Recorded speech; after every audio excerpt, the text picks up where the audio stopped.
Hello and welcome to episode 7 of the Exponential Show. For today's episode, both as an entrepreneur and a user, it is a pleasure of mine to welcome Michael Cluzel, the Group CEO at Eatigo. Welcome, Michael, and thank you very much for taking the time to speak with me. Thank you for having me, Mayank. Great. So before we get started, Michael, there's a couple of people to thank. First of all, a big thanks to the Glasshouse at S31 Sukhumvit for hosting us at their stunningly beautiful location and for treating us to this beautiful lunch. And thank you to Multiply Marketing as well for sponsoring the production of this video.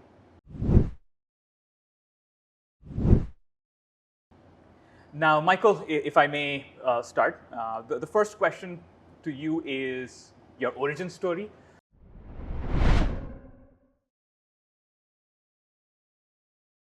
So it's basically a two-part question. A, what got you into entrepreneurship in general? And what were the series of events and motivations that led you to Eatigo? Well, I think my main motivation was being frustrated at a corporate job.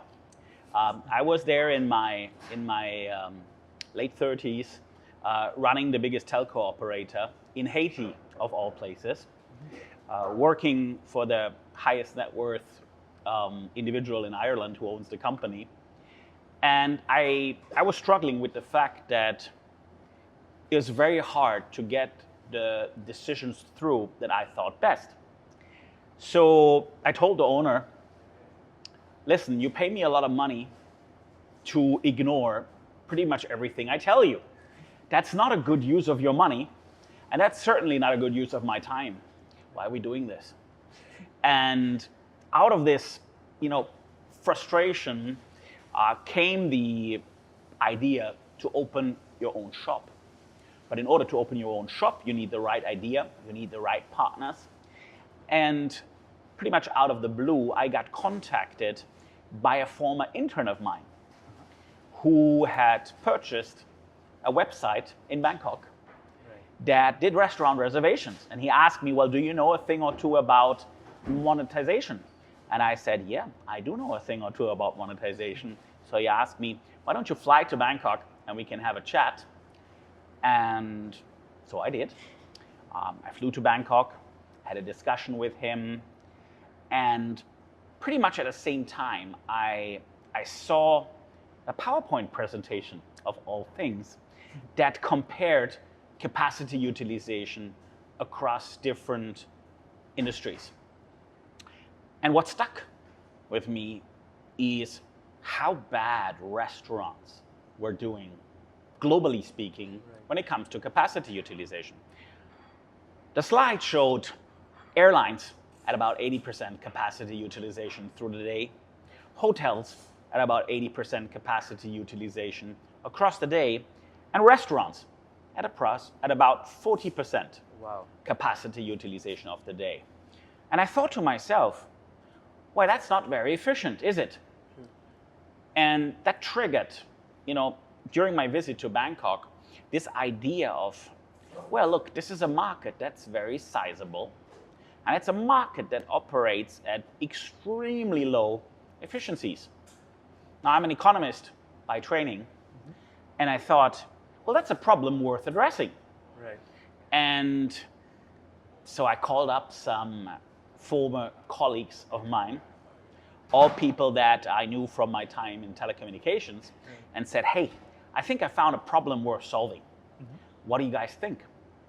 And so we embarked on the idea of Eatigo together. 3 of the 4 co-founders of Eatigo, used to work together before. And the key insight was that essentially an empty table is a perishable good. Right. Very much like an empty airline seat is a perishable good, or like an empty hotel room is a perishable good. And I have to say that, I really like the idea of food. Not just because I like to eat a lot, which I do, but because food is a special category. Right. You can yield on a variety of services. You can yield for beauty, you can yield for golf, but it's not relevant across the globe. Food is different.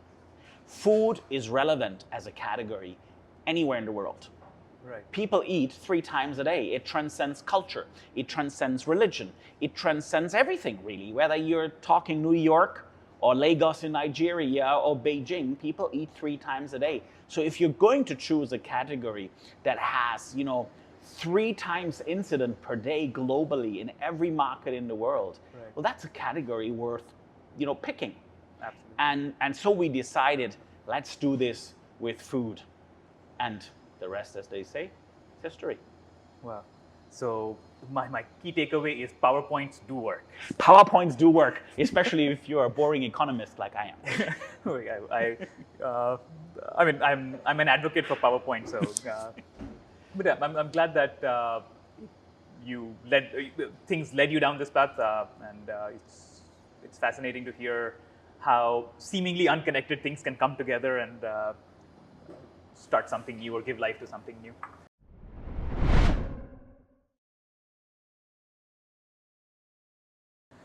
You mentioned in your answer that the putting together of your founding team was one of the first key steps that you took in your journey.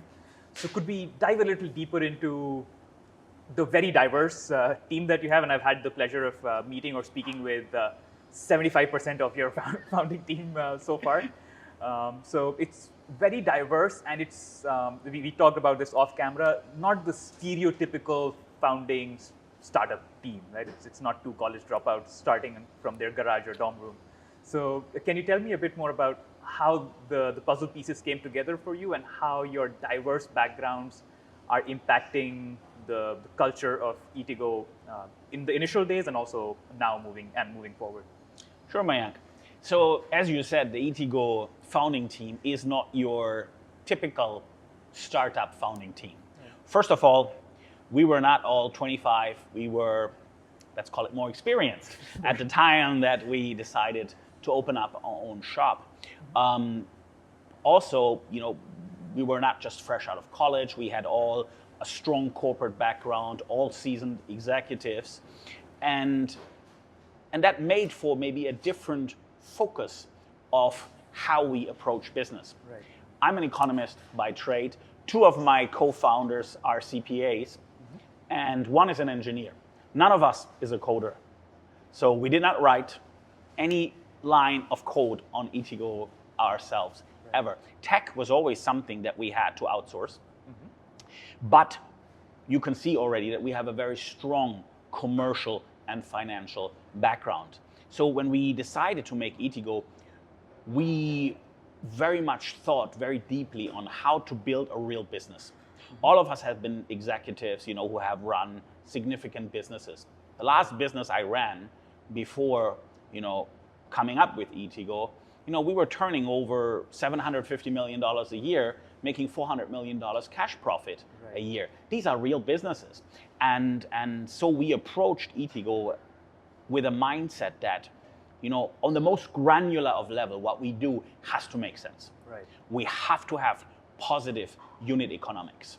And so we went at this challenge kind of old school. Right. If you want. 3 of the 4 co-founders, not the ones that you met, all of them, but have worked together in telecommunications before. We go back, 10 years together before we even came up with Eatigo. Right. And that makes for a founding team that, reduces the risk of egos clashing and teams breaking up, which happens in many startups. I always say, the good thing about us is that we can fight without breaking up. Right? We speak to each other very frankly. Sometimes people are shocked how frankly. It's a very direct communication culture, but we respect each other's expertise deeply. And I think this has helped for us to stay together, and for us to work in the different areas of Eatigo where we have our core competencies. It also meant, being a more experienced founding team, that we had some funding capabilities of our own that we brought to Eatigo. And so for the first 2 to 3 years, we didn't take any financing whatsoever. So we fully bootstrapped Eatigo for the first 2 or 3 years, which allowed us to hold on to a much larger share of the shares of Eatigo than a normal founding team would, which allows us even today to hold very significant stakes in the company. And of course, that's good for the motivation of the team. And again, it's something that is, a little bit different than other founding teams. Yeah, it's fascinating here because there's a lot of advantages that your unique team brought to the table when you guys started. So you mentioned the experience, obviously, that you brought to the table, and the experience that translated into making sound financial decisions and sound business model decisions. Yes. So that's very important to take away as a learning, at least for me. The second thing that you mentioned is the fact that you were diverse but yet had similar backgrounds. So there was this connecting factor that helped you gel culturally together, despite coming from different nationalities and different work backgrounds. It's a very multicultural team, right? We have one Indian co-founder, one lady from Singapore, one Thai co-founder, and myself as the token European guy. So it makes for culturally a very interesting mix of people, and you find this trickling down to the whole staff of Eatigo, which is also people from literally everywhere. We've had people from Burkina Faso, from America, from all over the world work for us. Interesting. So yeah, it gives you a broader perspective on things as an organization as well. Yeah, so. and it just shows that Eatigo is a meritocracy, right? And that's part of the culture of the company, and we really couldn't care less of where you're from. If you're good at what you do, and you're not too expensive, then we like you. Understood.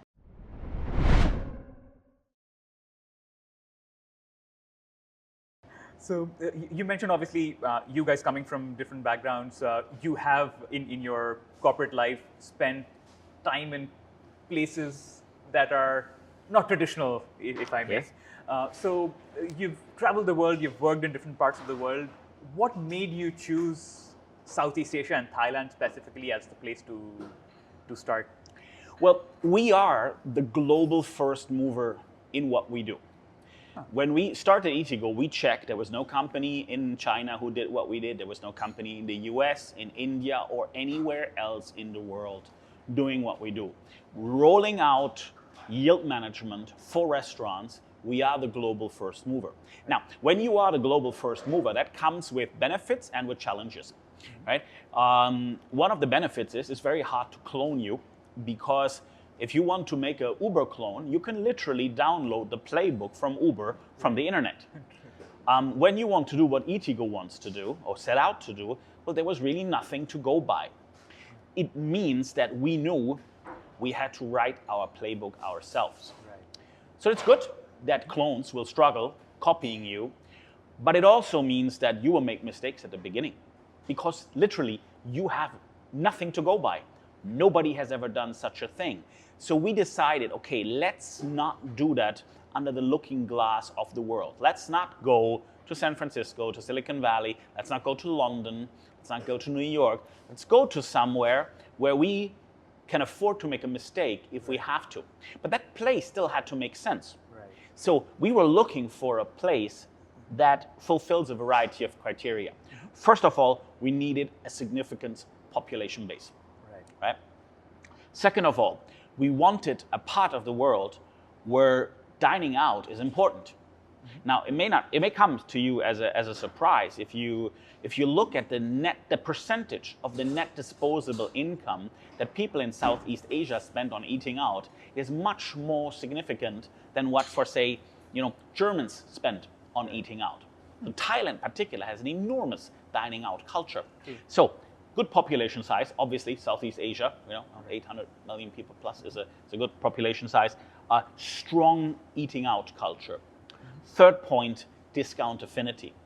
Right? We are motivating people to come at slightly different times to eat by providing great discounts at the off-peak times. So people need to have discount affinity. People love discounts all over the world, but in Asia in general, and in Southeast Asia in particular, it is very true that people are driven and motivated by discounts, which is brilliant for what we are trying to do. Finally, we are an online platform. So it was very important when we started out, which is already 10 years ago, that mobile internet penetration needs to be good. Not just internet penetration, mobile internet penetration. So smartphone penetration, mobile internet penetration needed to be very good, and Southeast Asia was doing really well. And so, of all the parts in the world, we could have gone to other places in the world, but Southeast Asia seemed to make a lot of sense for us. And furthermore, we decided we want to try 2 markets at the same time to save ourselves some time in scaling, to know which markets are most likely to succeed in our business model, whether it's more the emerging markets or the more mature, sophisticated markets. Emerging markets have the benefit that you don't have a lot of competition, but you have to educate the users a lot. The more mature markets have the benefit that you don't need to spend much time educating the user, but there's probably significantly more competition there. So we chose Thailand as a test market for the emerging markets, assuming if it works in Thailand, it will work in Malaysia, it will work in the Philippines, and markets similar. And then we chose Singapore as the test market for the mature markets, saying if it works in Singapore, it will work in Hong Kong, and it will work in Seoul as well. And we just happen to have one co-founder who is Singaporean, and one co-founder who is Thai. We could have chosen Malaysia and Hong Kong as well. That would have been no different, but since we have 2 co-founders with existing networks in 2 of those markets in the region that we had decided, that's why we started there. Makes sense. Now that you explain the rationale to me, it becomes very obvious why this was the place to go. But having said all of that, you and I both know that Southeast Asia is not a monolith, right? So there's cultural differences, disposable income differences, consumer behavior differences. So how did you, in your 10 plus years now of building and growing Eatigo, navigate the challenges of scaling up in the very promising yet slightly diverse market of Southeast Asia, where there's different unique challenges that you have to face, or even opportunities that you have to take care of in the different countries that comprise this market? Well, one thing that really helped mitigate the challenges is the fact that we operate in the food category, right? Because you point out rightly that there is differences in the socioeconomic makeup of Southeast Asia as a whole and of the different countries, but people still eat out a lot. They eat out a lot in Thailand as much as they eat out in Singapore, right? Food is cheaper in Thailand, and people eat out at different restaurants, but we club restaurants in 3 categories. We call them fine dining, casual dining, and value dining, but that really just represents 3, average bill brackets. Every market in Southeast Asia has those 3 categories of restaurants, and every market has ample people who dine on all of those, right? Because we have such a pronounced dining out culture. And it's quite unique as a dining out culture. Take Malaysia as an example. It's very unique in a sense that I have never seen in another country. In Malaysia, people eat out together, families eat out together at restaurants.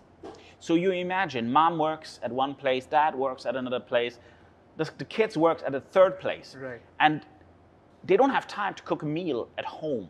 So they will meet at a restaurant, coming from different places, and have a family meal midweek together at a restaurant, right? This is very common in Malaysia, and I think it's beautiful, and it really helps Eatigo, right? And so you can see that a lot of these problems that might hit you if you work in other industries, in the F&B category, are mitigated to a very large degree.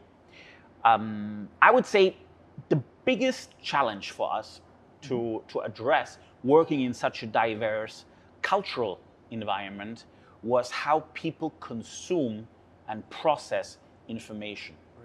And that we had to address predominantly via our UI UX. You have countries like Thailand that are a browsing culture, let me put it this way. I told you earlier, right, that the first iteration of Eatigo was just a search bar. And we tested that in Thailand, and the consumers asked us, what do we do with this? Right. Searching for food? That made no sense at all to Thai customers. Because Thais want to browse. They like pictures of food and to pick out of these pictures. So it's a browsing culture in Thailand. Whereas if you go to Singapore, it's a much more cerebral culture. People like to search. Show me hot pot restaurants for Wednesday with at least 30% discount. Right. And so we had to come up with a UI UX that allows people in different markets that have different ways of working their way through the decision tree to come to a restaurant, what we call a restaurant cart on our app, and make a reservation. And so you can use Eatigo in very different ways. We have a map function where you can see yourself on the map with all the restaurant options around for people who are more visually operating in trickling down what they want to book, or maybe they're just at a place they don't know what's around them for business. Then we have a lot of categories, locations, types of cuisines, atmosphere, which is very popular with people who like to browse because it lends itself to swiping and browsing and scrolling. And of course, we have search functionality with tags, dynamic tags, that helps people to find what they're looking for if they prefer to search. So we have, across the different countries, a very different mix of how these different tools are used, but we managed to build a UI UX that accommodates all of the ways how the different populations across Southeast Asia process information. And we're very happy with this. We think we found a very diverse, flexible UI UX, and we were very leading in this sense because we were not asking users to follow one way, but giving them multiple options. And so we've never really had any challenges beyond that with the fact that we operate across several different geographies. Interesting. So yeah, because typically I've heard a lot of people talk about the challenges they've faced when scaling up out of Thailand or in Southeast Asia in general. But I think the key learning from there is that no matter where we come from, food is a common denominator in all our cultures. So it's a brilliant category. I really like this category because of its, ability to transcend everything, transcend, socioeconomic limitations, cultural differences. Right. As long as there is an eating out culture, we can operate with Eatigo 100% in this market. Right. That's interesting. And the few differences that you find in the consumer behavior, you were able to solve with some UI UX magic and then providing them the flexibility to search for restaurants the way they would like to search for Exactly. restaurants. So thank you for... We're here to serve the customer, right? Not to tell the customer that he has to use one specific UI. The UI UX is very flexible. I realized this, when I looked at Japanese websites. Any person who's ever looked at from a Western mind coming, on a Japanese site, it's a shock to the system. And you realize that different cultures consume and process information very differently. And that was the trigger that made us tackle this problem by a UI UX. Absolutely, makes a lot of sense.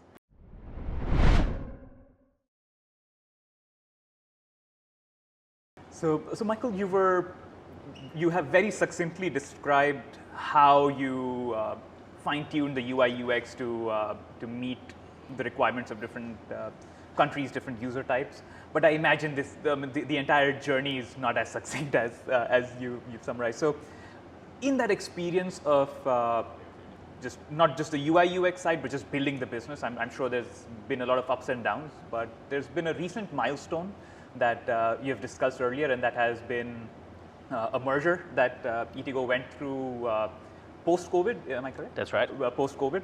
So can you tell me a bit more about what goes into such an important strategic decision? And was COVID a part of that decision? And just educating somebody who hasn't been a part of an M&A, in terms of what goes into the decision, what the process looks like, just from your perspective, can you please shed some light on that as well? Yeah.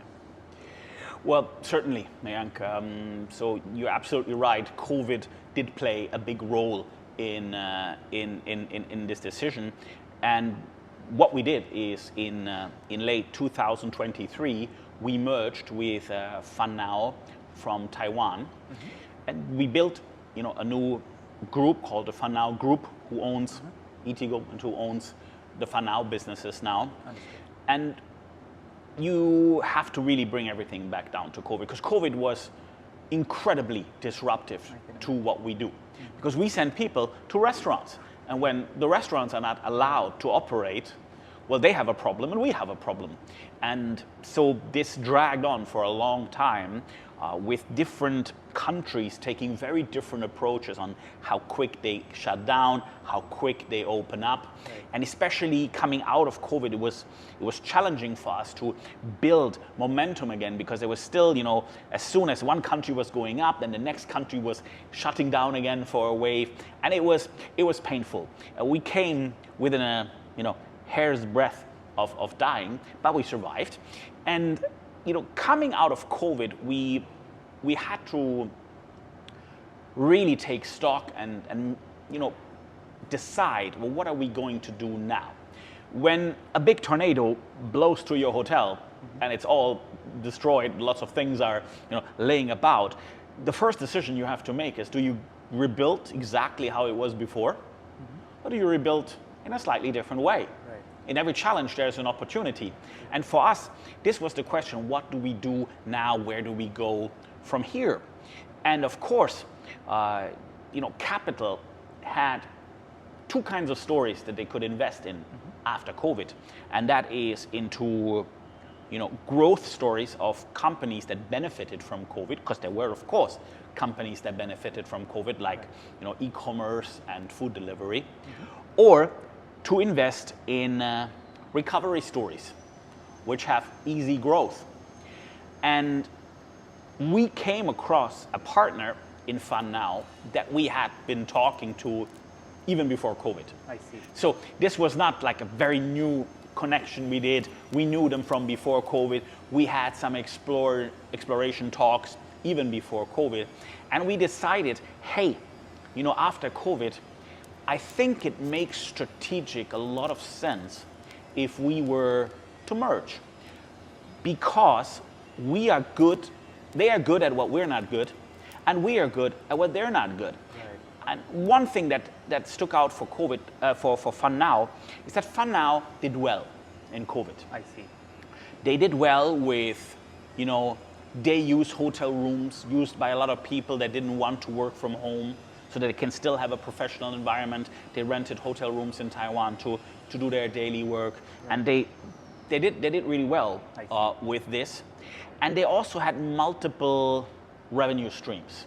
There's a software as a service revenue stream. There is a normal voucher selling revenue stream. And one of the learnings that we had from Eatigo's side is if you have one revenue stream and that breaks down, well, that can be very painful. So unlike FunNow, we are already we're very successfully operating across multiple markets, had scaled them up really well. We understood how to operate, an international operation, which was still new for them.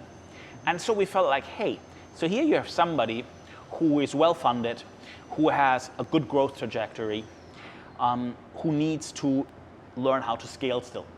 On the other side, you have Eatigo, who is really good at scaling, who has a lot of recovery growth, relatively easy recovery growth in the tank. And if you put this together, the joint entity is immediately much bigger than either of the entities alone, reducing the time frame to a liquidity event in form of maybe an IPO, reducing the risk for investors, and combining two companies with very combinable strengths. Right.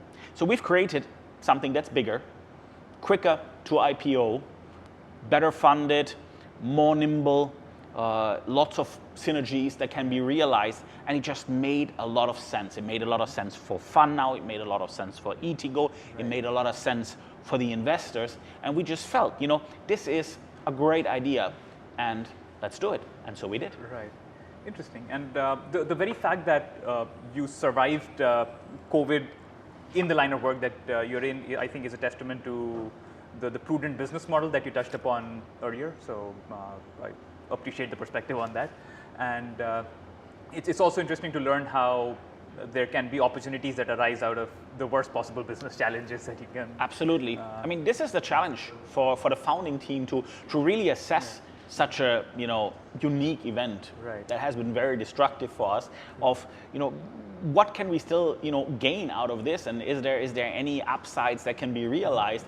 And the FunNow group that comprises these two businesses now can benefit from the recovery growth that Eatigo does, that grows the joint entity even more. We were very happy to be much better capitalized right away again, and both of the companies have a very young, business culture, very young teams, very dynamic. So I feel it was not a very complicated wedding in that sense. Understood. So yeah, you've mentioned a lot of synergies. Yes. Both financial and business model that made a lot of sense for you to join hands and pursue the next phase, if I may.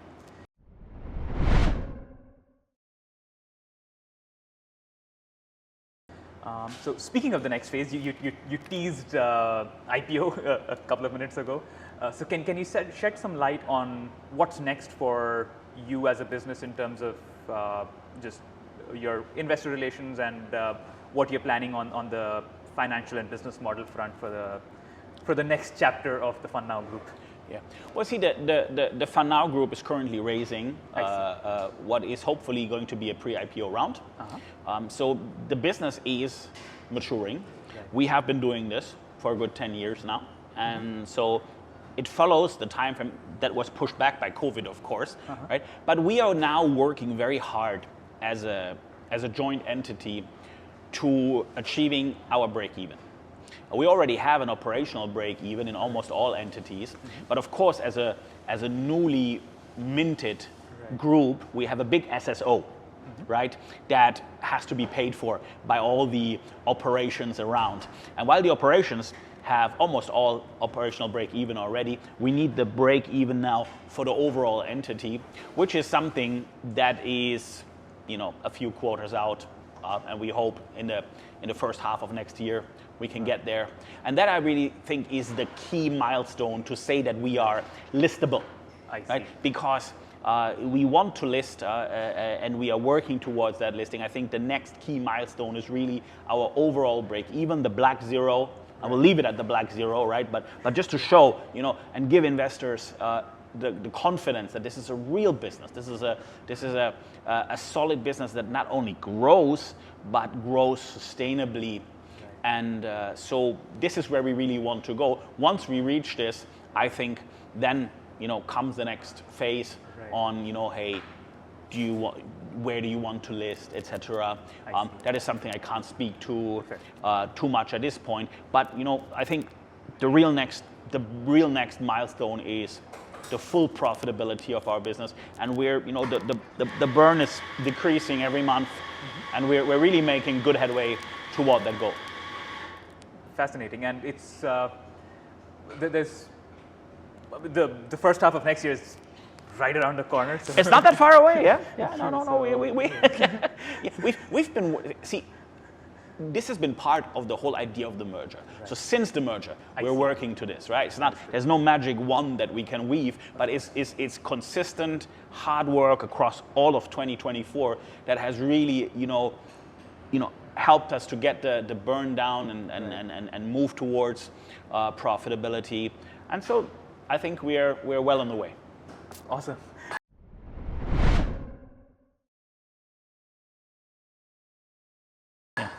So Michael, now a slightly selfish question here.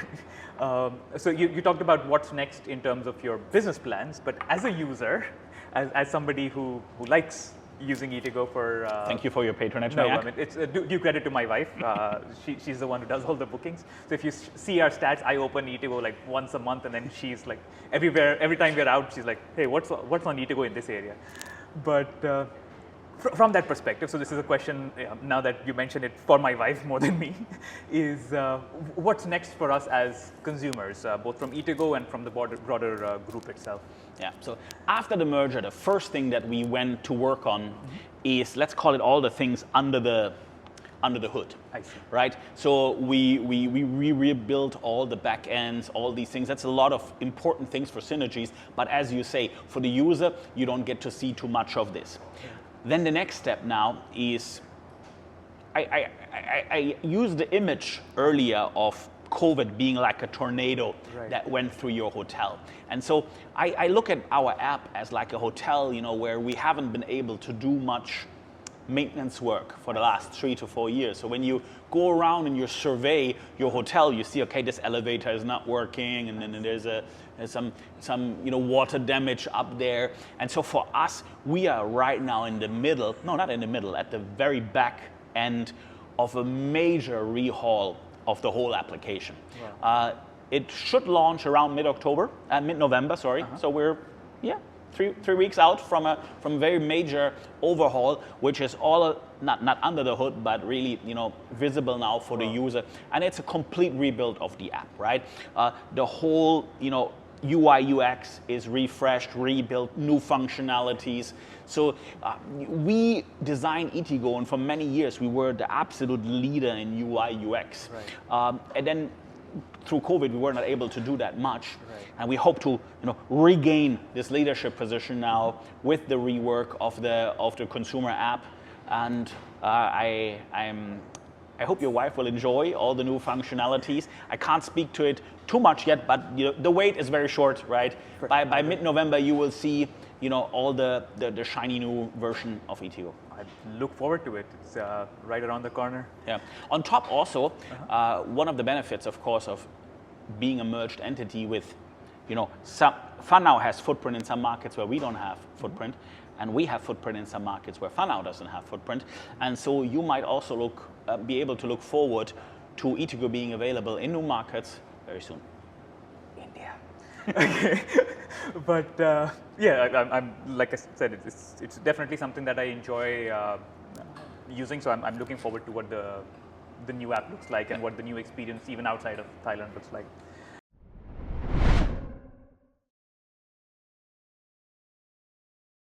Now, Michael, to our final question, and this is something that is very relevant for our audience, which is comprised not only of existing founders, but a lot of aspiring founders.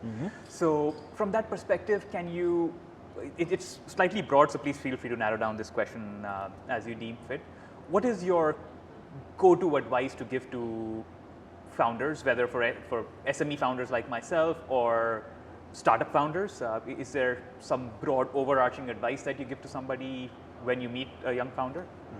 So I would say, especially after the COVID experience, I can't overstress enough, don't do it alone, right? I think the ability of sharing the financial load, the emotional load, the ability to, bounce off ideas of one another, to problem solve, firefight, ideate, challenge ideas, to have a group setting has been a real blessing.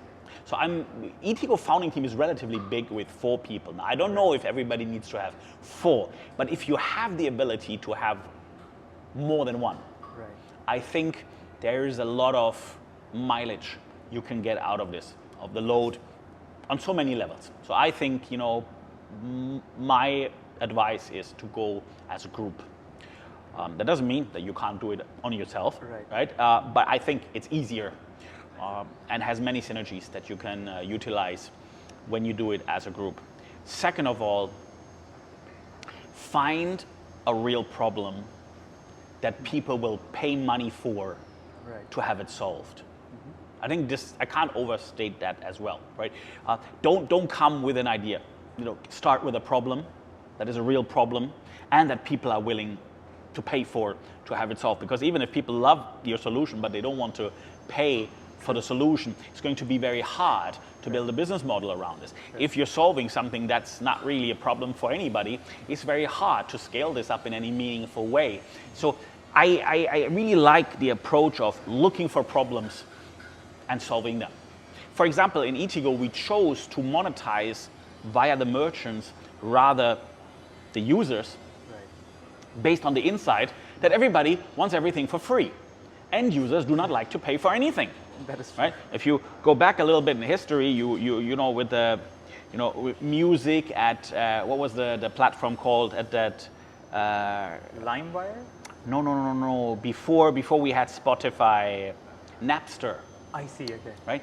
People wanted music, but they didn't want to pay for it, and it took Spotify to find a solution for it. And so I think this solving issues that people don't want to pay for is a problem. And we chose to monetize via the merchants because you know who's willing to pay bills? Companies. Companies pay bills. And so it's much easier for Eatigo to monetize via the merchant than via the end user. So these considerations, I think, are very important. Finally, I would say maybe there's two paths you can choose. You can choose to be an innovator, or you can choose to be somebody who does something better than others or cheaper than others. I personally much prefer being the innovator because it gives you a lot of leeway. You have much more flexibility at pricing. Eatigo is generally the most expensive provider in any market. We charge 3 to 4 times more than our competitors because we create the traffic that we send rather than aggregate the traffic like many of our competitors. I always say, you know, most of our competitors are in the business of fishing. They aggregate what's already there and send it to a merchant. Eatigo is in the business of magic. We create traffic that would otherwise not exist. Since we are unique in this ability to create traffic that doesn't exist, we can charge for it. Right? This is the benefit of the innovator, the benefit of the first mover. It comes with challenges. As I said, you have to figure out your playbook yourself. If you're going to do it better than other people, you're going to have a lot of competition and possibly have to deal with price competition as well later on. Right? This is good for factories. Right? I find it for startups not that appealing of a solution. There is a lot of startups that are the Uber of that or the Ninja Van of that category. You could never express Eatigo as the this of F&B because we are the first mover, the innovator. So I really like the idea of innovation. If you find a real problem that hasn't been addressed yet and you find a real solution that people are willing to pay for, chances are you can make quite some errors in execution and still be forgiven and build a great business around it. But again, there's different approaches, right? There's no right or wrong here. Maybe you are, from your profile as an entrepreneur, somebody who is a great operator, somebody who is a process-oriented thinker. But what made Eatigo great is not process optimization, it was innovation. And the innovation doesn't have to be a great technical breakthrough. In the end, the major innovation behind Eatigo is one insight, that an empty table is a perishable good. No, we did not invent yield management. Yield management was invented by American Airlines in the 1970s. We just ported the insight that, you know, what's true for an airline, an empty seat being a perishable good, is true as well for an empty seat in a restaurant. Because every hour that ticks by, any contribution to the fixed cost that an empty table could have contributed to is irrevocably gone. So I think my advice to founders is find something like this. Find a problem and a solution that people will pay for. Don't do it alone and go for it. Understood. Thanks for these pointers, and I hope the young founders in our audience are paying attention. So it's very, very insightful, Michael. And with that, we come to the end of our discussion, our conversation. I cannot thank you enough for taking the time. It has been very enlightening for me personally, and I hope for the people watching and listening as well. So thank you again for taking the time. And anything else that you would like to say to our audience before we conclude? Well, first of all, thank you for having me, Mayank. My pleasure. And I can only, when you ask me, was it a great decision to found your own business? I would say yes, absolutely. The ability to make your own decisions, the ability to really shape a business from the get-go is a wonderful opportunity, and I can only recommend it to everybody. If you ask me though, would you do it again? I would say one time is plenty. So, it's the kind of thing that you should do one time in your life, right? I for myself, I will not do it 3 or 4 or 5 times, but I'm very, very grateful that I've done it one time. And so, if you have the right insight, if you have the right problem, right, go for it. Go for it is the key takeaway for our audience. Thank you to everybody who tuned in. If you liked it, please make sure to subscribe. Once again, a big shout out to the Glass House at Sukhumvit S31 for hosting us, and we will see you in the next episode.